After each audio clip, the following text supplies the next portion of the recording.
Matthew Steenvoorden, pemain berdarah Semarang di Eropa opsi Timnas Indonesia.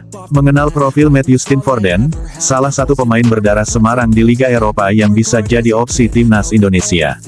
Layak dicoba. Jelang tampil pada babak kualifikasi Piala Asia 2023 bulan Juni mendatang, Timnas Indonesia memang serius mematangkan skuad demi target lolos ke putaran final.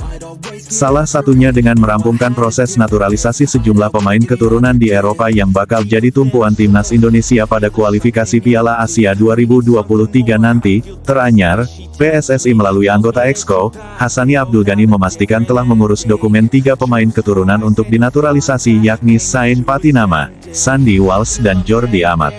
Dari ketiga nama di atas, sosok Sain Patinama jadi yang paling disorot belakangan ini.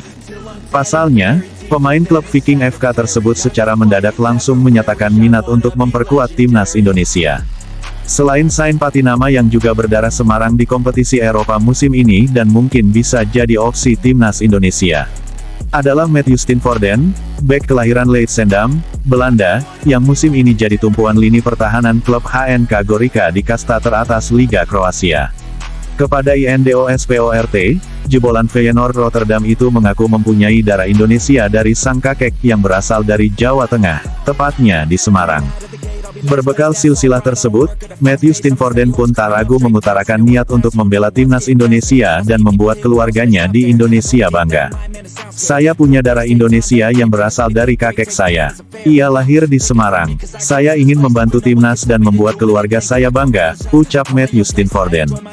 Meski tim pelatih Timnas Indonesia ataupun PSSI belum membahas namanya sebagai salah satu calon naturalisasi, namun jika melihat statistik permainan Matthew Steenvoorden dalam beberapa musim terakhir, mungkin pemain 29 tahun itu bisa jadi opsi buat skuad Garuda. Dilansir laman Transfermarkt, diketahui bahwa sepanjang musim 21/22 ini Matthew Steenvoorden sudah tampil sebanyak 15 pertandingan dari 25 pekan dengan torehan 1 assist. Pada pertandingan terakhir melawan NK Lokomotiva, Sabtu tanggal 26 Februari tahun 2022 lalu, Matthew Steenvoorden bahkan terpilih sebagai kapten tim, meski di akhir laga harus tuai kekalahan 2-0 dari tuan rumah. Selain jadi tumpuan di Liga, Matthew Steenvoorden juga merupakan pilar utama HNK Gorica dalam menjalani Hrvatski Nogometni Cup atau Piala Liga Kroasia. Tercatat, dari 3 pertandingan yang dijalani HNK Gorica di Piala Liga, Matthew Steenvoorden selalu jadi starter dan membantu tim lolos ke babak semifinal. Sementara di level timnas, Matthew Steenvoorden pernah membela Belanda U19 dalam 7 pertandingan dan sempat satu tim dengan ex-Manchester United, Memphis Depay. Selama 7 laga membela Belanda U19, Matthew Steenvoorden sukses mencatatkan clean sheet sebanyak 5 kali.